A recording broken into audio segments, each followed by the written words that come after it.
Hai rekan-rekan, berjumpa kembali dengan saya Suci. Pada kesempatan kali ini saya akan membahas mengenai sistem informasi di area fungsional. Nah, pada sesi ini rekan-rekan diharapkan mampu menjelaskan jenis sistem informasi pendukung yang dapat disediakan untuk setiap area fungsional organisasi.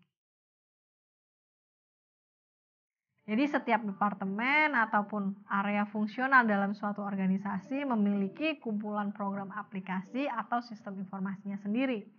Nah, masing-masing sistem informasi di area fungsional ini mendukung area fungsional tertentu dalam organisasi untuk meningkatkan efisiensi dan efektivitas internal di setiap area.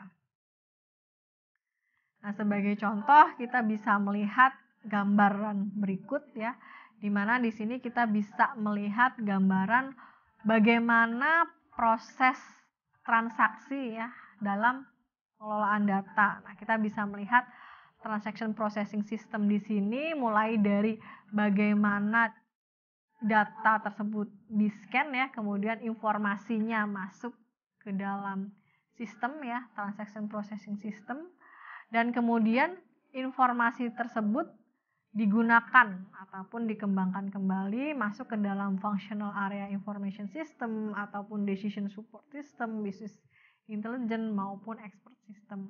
Artinya informasi yang di-capture tadi melalui barcode kemudian disimpan dalam sistem ini bisa disalurkan, dilanjutkan kembali prosesnya ke aplikasi-aplikasi tersebut.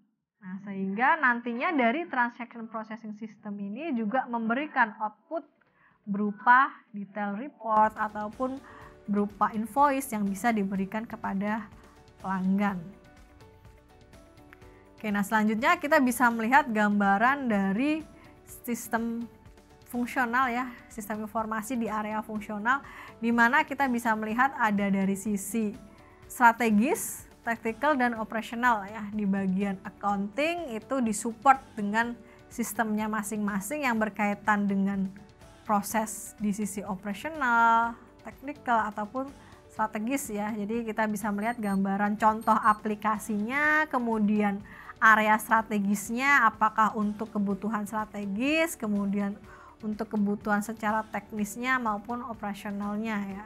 Kemudian dari sisi area finance, human resource, sampai production dan marketing.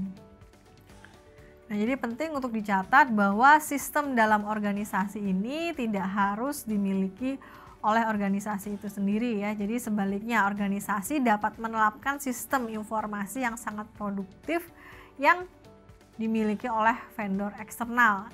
Jadi poin kuncinya di sini adalah sistem dalam organisasi dimaksudkan untuk mendukung proses internal terlepas dari siapa sebenarnya pemilik sistem tersebut.